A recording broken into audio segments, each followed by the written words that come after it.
So let's start with the 25th Amendment. It was initially put in place in case the President of the United States became unable or unfit to serve. And we usually think about this and talk about it in case the president passes away or becomes very ill. So if it is invoked in this circumstance, it would definitely be unprecedented. And it would require Vice President Mike Pence, as well as the majority of the cabinet, to approve.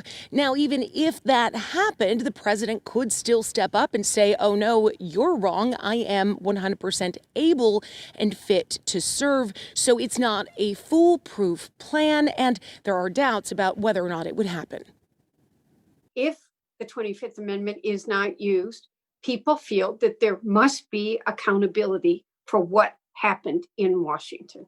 Last week, Wednesday, some protesters came to Washington, D.C. to peacefully express their disagreement, while others had more violent plans. They wanted to kidnap members of Congress. They wanted to hurt members of Congress.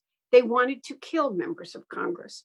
They built a gallows to hang the Vice President of the United States from. Somebody's got to be held accountable for that. House Speaker Nancy Pelosi has said the House will move forward with impeachment, but experts say the timing could create problems. Biden's agenda might sort of be disrupted if they spend the first couple weeks of Biden's administration on this rather than on his nominees and on legislation. With just days before the transition of power from Trump to President-elect Biden, healing the nation is a priority. Rebuilding this country is rebuilding the economy, but it's also rebuilding our trust in each other, our respect for each other.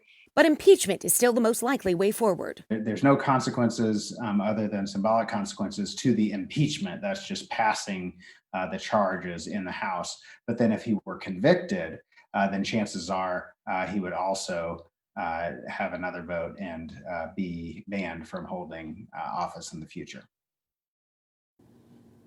Now, there are talks about postponing the actual impeachment process until the day before Biden is brought into office for a couple of reasons. One, the Senate doesn't reconvene technically until a day before the inauguration. Also, once that happens, the Democrats will have more senators in place to potentially vote and convict.